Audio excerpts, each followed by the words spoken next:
നമുക്കിന്ന് ഇറാനി ചായയും ബൺ മസ്കയും തയ്യാറാക്കിയെടുക്കാം. അതിനുവേണ്ടി നമുക്കൊരു ഇതുപോലത്തെ ഒരു ഇടികലിനകത്തോട്ട് ഒരു ചെറിയ പീസ് ഇഞ്ചി അതുപോലെ ഒന്ന് ഇടിച്ചെടുക്കാം. ഒരു 3 പീസ് ഏലയ്ക്ക അതും കൂടെ ഒന്ന് ഇടിച്ചെടുത്തിട്ട് നമുക്ക് ഏത് പാത്രത്തിലാണ് ഞാനിപ്പം നമ്മളിത് ദം ചെയ്താണ് ഈ ഇറാനി ചായ ഉണ്ടാക്കുന്നത് കേട്ടോ. അപ്പം നമ്മൾ ദം ചെയ്യാമെന്ന് പറഞ്ഞാൽ നമ്മൾ ബിരിയാണിയൊക്കെ ദം ചെയ്യത്തില്ലേ, അതുപോലെ. അപ്പം ഞാനിപ്പോൾ ഇത് കുക്കറിനകത്താണ് ചെയ്യുന്നെടുക്കുന്നത്. അപ്പോൾ അതുകൊണ്ട് അങ്ങനെ ആ രീതിയിൽ ചെയ്യണമെങ്കിൽ മൈദ ഇതുപോലെ നമ്മൾ കലക്കി ഏത് പാത്രത്തിനകത്താണോ നമ്മൾ ചായ ഉണ്ടാക്കുന്നത് അതിങ്ങനെ ഒട്ടിച്ച് കൊടുത്തിട്ട് മൂടി വെച്ചാൽ മതി. ഞാനിപ്പം കുക്കറിനകത്ത് കയറുന്ന ഒരു കുഞ്ഞൊരു പാത്രം എടുത്തിട്ടുണ്ട്. ഈ ഒരു പാത്രം കയറത്തുള്ളൂ. അപ്പം ഇതിനകത്തോട്ട് ഞാൻ 2 ഗ്ലാസ് വെള്ളം ഒഴിച്ച് കൊടുത്തിട്ടുണ്ട്. ഇതിനകത്തോട്ട് നമ്മൾ ഇഞ്ചിയും ഏലക്കയും ഇടിച്ചിട്ട് കൊടുക്കാം. ആവശ്യമായിട്ടുള്ള തേയിലപ്പൊടി ഇട്ട് കൊടുക്കാം. ഞാനിപ്പോൾ ഒരു 1.5 ടേബിൾ സ്പൂൺ തേയിലപ്പൊടി ഇട്ട് കൊടുക്കുന്നത്, ആവശ്യമായിട്ടുള്ള പഞ്ചസാരയും കൂടി ഇട്ട് കൊടുക്കാം. മധുരമൊക്കെ നമ്മുടെ ഇഷ്ടം അനുസരിച്ച് ഇട്ട് കൊടുക്കാം. തേയില ഇച്ചിരി കടുപ്പമുള്ള സൈസ് ടീയാണ്. അപ്പം തേയിലപ്പൊടി ഇച്ചിരി ഏറെ ഇടണം കേട്ടോ. അപ്പോൾ 1.5 ടേബിൾ സ്പൂൺ തന്നെ ഇട്ട് കൊടുത്തിട്ടുണ്ട്. എന്നിട്ട് ഇത് എൻ്റെ കുക്കറിനകത്തോട്ടൊരു കുറച്ച് വെള്ളം ഒഴിച്ച് അതിനകത്ത് ഒരു റിങ് വെച്ച് ഈ പാത്രം ഇറക്കി വെച്ച് കൊടുത്തിട്ട് നമ്മൾ വിസിൽ എടുക്കണം. അപ്പോൾ അത് ഞാനിപ്പോൾ എടുത്തേക്കുന്ന ഒരു 4 വിസിൽ എടുത്തിട്ടുണ്ട് കേട്ടോ.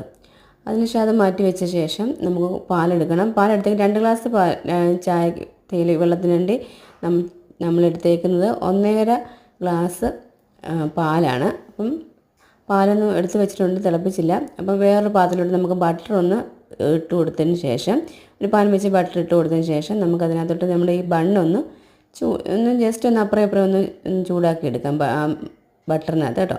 അപ്പം ഈ ബട്ടർ ഈ നമ്മുടെ ബണ്ണിനകത്ത് മിക്സ് ചെയ്യാനുള്ള തേച്ച് കൊടുക്കാനുള്ളത് ഉണ്ടാക്കുന്നത് എങ്ങനെയാണെന്ന് വെച്ചാൽ ഇത് ബട്ടർ വേണം. ബട്ടറിനകത്തോട്ട് മിൽക്ക് മെയ്ഡ് മിക്സ് ചെയ്ത് നന്നായി സ്മൂത്താക്കി നമ്മൾ മിക്സ് ചെയ്തെടുത്ത് വെക്കണം.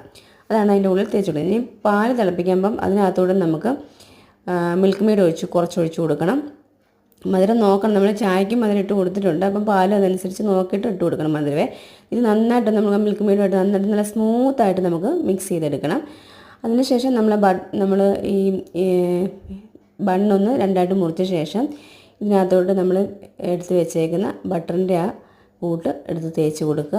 വെച്ചിട്ട് നല്ലതായിട്ട് തേച്ച് കൊടുക്കണം. അതാണ് നല്ല ടേസ്റ്റ് വരത്തുള്ളൂ കേട്ടോ. എന്നിട്ട് സൈഡിലൊക്കെ ഒന്ന് തേച്ച് ഒന്ന് മിക്സാക്കി വെച്ച് കൊടുക്കുക. അപ്പം നമ്മുടെ ബൺ മസ്ക് ഇവിടെ റെഡി ആയിട്ടുണ്ട്. 2 എടുത്തിട്ടുണ്ട്.